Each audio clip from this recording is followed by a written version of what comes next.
जळगाव शहरातील महाराष्ट्र बँकेच्या शेजारी नव्याने सुरू झालेले माऊली न्यूरोथेरपी हेल्थ केअर सेंटरचे उद्घाटन जळगाव शहराचे आमदार राजूमामा भोळे यांच्या हस्ते झाले। या प्रसंगी जाधव कुटुंबियांचा मित्रपरिवार आणि हितचिंतक मोठ्या संख्येने उपस्थित होते।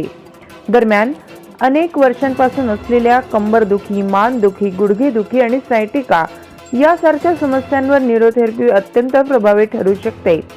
शस्त्रक्रियेशिवाय आजार बरे होण्याची संधी येथे उपलब्ध आहे। याबाबत अधिक माहिती हेमंत जाधव यांनी दिली। नमस्कार, मी हेमंत जाधव। आज आपल्या शहरामध्ये माऊली न्यूरोथेरपी हेल्थ केअर याचं उद्घाटन झालं आहे माननीय आमदार भोळे यांच्या हातून। न्यूरोथेरपीच्या माध्यमातून आपण पेशंट्सपर्यंत बिना गोळ्या औषधींचा वापर करता उपचार करणार आहोत। या थेरपीमध्ये आपण मणक्यांचे आजार, मानदुखी, खांदेदुखी, सांधेदुखी वगैरे, कमरेचे आजार वगैरे या सर्व याच्यावर आपण बिना गोळ्या औषधींचे यशस्वी उपचार करतो। यामध्ये आपण कुठल्याही प्रकारच्या गोळ्या औषधी वापरत नाही। जे केमिकल्स आपण गोळ्या औषधींच्या रूपात बाहेरून घेतो ते आपल्या शरीरात स्वतः बनवल्या जातात।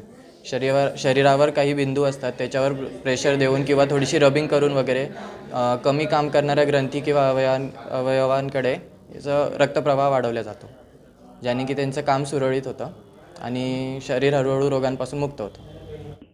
माऊली न्यूरोथेरपी हेल्थ केअर सेंटरची सुरुवात झाल्याने जळगाव शहराच्या आरोग्य क्षेत्रात या नवीन सेंटरमुळे भर पडली आहे।